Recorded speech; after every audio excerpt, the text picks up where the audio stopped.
1988, the Education Trust was in its fourth year of making awards to students who needed financial assistance to continue with their studies. That year, the selection panel was chaired by Peter Sugden, himself a trustee. They had an unusual application from a 10-year-old Penni Taylor, who turned out to be a child prodigy on the violin. They granted her $1,000 to help with her continuing tuition and invited her to play at a club meeting. Many members remember the occasion well and were struck by so much talent with one so young. Peter, you were the man of the moment. Do you remember her well? Yes, I do, Warren. I remember her first when she was busking in Taradale. She was a young lady of 10 years old, and she was busking opposite Scott and Ricketts at the time, and I was very keen for her to do some busking outside my pharmacy. And then when the Education Trust came forward, she applied, and I was chairman at the time, and we thought this may be an interesting recipient of the trust money. One thing that went through our minds at the time was an unusual to be giving a 10-year-old girl financial help when the purpose of the trust really at that time was to help students possibly entering the tertiary education system, but we had this 10-year-old girl. So we interviewed her, and she came across so remarkably well, and so we then decided we would give her a grant. She came to the club. The members of our club were absolutely spellbound. Here we were with a young 10-year-old, a budding virtuosa, who had a violin only half the size of herself. So Peter, in hindsight, it was a wonderful selection. Choose someone like Penni Taylor. Are you aware of what she has done since? No, I'm not, Warren, and I'd be delighted to know just what's happened to her over these years. One who knows what happened to Penni Taylor is Clifford, recently retired head of music at Napier Girls High School. Well, Penni was one of the most outstanding pupils that I ever was lucky enough to spend time with. And she came to Napier Girls High School, of course, as a student. I knew about her from the time she was little. As you've mentioned, you people generously gave her that scholarship at that time. She was learning from Winbicker staff, and she was just amazing. She made this wonderful sound. She had an intuitive musicality. I've never heard a youngster play with the kind of actual understanding of the music that she had. So she came to Napier Girls, and then I spent a lot of time with her, and she stayed for 4 years, and throughout that time she led the school orchestra. I took her to Australia on a trip with that, where the school actually helped with the finance for that one, because of course she had a widowed mother. And she also played a lot of chamber music. Of course, earlier I had already seen Penni and known that she was doing busking to earn money to have violin tuition, because her mother really was not able to have a lot of money.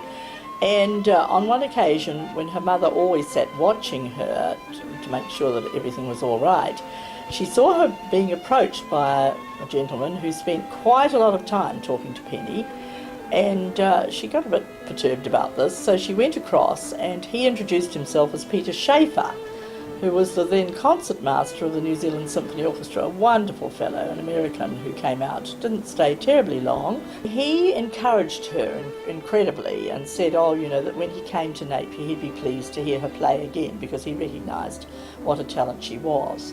So then following from that, when she came to Napier Girls High School, in her fourth form year, I talked to Yvonne Walker, who was the then principal, and I said to Yvonne, we have got a talent which is beyond most of what we'd ever expect to see here.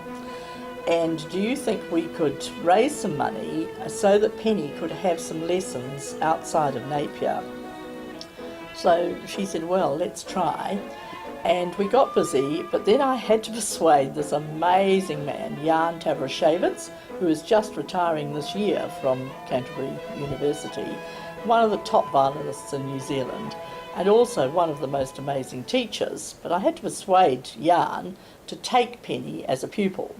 However, I said, look, Jan, this is an outstanding talent. Will you just hear her? And so anyway, we flew her down to Christchurch, and he heard her, and he said, yes, I'll take her. So once a week, on a Tuesday, Penni had a day off school, And she got on an aeroplane and flew to Christchurch and got herself out to Jan's house, where he gave her an hour's lesson. On one unfortunate occasion, he'd gone on tour and he forgot to tell her that he wasn't going to be there. I said, when she came back, she said, "Oh, Jan wasn't there today." And I said, "Oh, Penny, what did you do with yourself for the rest of the day?" And she said, "Oh, I played with this dog," she said, "and I did my schoolwork." At the end of her sixth form year, and she had done a lot of playing for us, a lot of chamber music, wonderful, and she got into the national final in Wellington of the chamber music contest, which is really difficult to do, with a group from Napier Girls and a group from Wellington that she was working with. And they'd heard her and they wanted her, so she played with them, and they were in the national final. There was only 8 groups in the national final from all over New Zealand. However, so at the end of her sixth form year, she said, "Oh, I think I've had enough of school." And I said, "Yeah, well, you probably have, Penny. Time to move on and go to Jan full time." So she went to Christchurch, and she spent 3 years in Christchurch. But sadly, I don't think she ever actually finished the degree. That from the time she was about 13 or 14, Penny had a resentment, which was a very difficult thing. When she put the violin under her chin, she loved it. She loved playing. But she said to me once, "Why do I have to have the responsibility of this talent?" It was it was a very unusual thing. We were having quite an in-depth conversation about it. And I said to her, "Well, you know, none of us can explain that really. Some people," Penny would say, "it was God-given. Other people would say it's genetic, it's come through your family." She had an elder sister who was a flautist, and she was quite talented too, but not to the extent that Penny was. So when Penny, as I say, was done with Jan, he said to me at that point, this was when she was at university, he said, "You know, she can have the world if she wants it. She can be top in the world," he said, "if she wants it." But she didn't. And she'd met a young man, and they got absolutely imbued with saving the world, as it were. And so she really gave it away. She still played, but she gave away that intense study, and she gave away all that idea of going perhaps overseas and having the world at her feet. So Jen, is she still playing, still committed in some way? As far as I know, I don't think Penny could ever not play. Warren, I honestly don't think she could ever not play. But she came to Hohepa, which we know is such a wonderful place out there at Clive, and she was one of the house mothers out there with this young man, and she was doing a bit of teaching, and that was good because she had been trained by Wynne and later by Marion Stronach as well to do Suzuki teaching, and so she was doing some Suzuki teaching out there, and then whether it was he who made up his mind or what happened, they went off to Australia.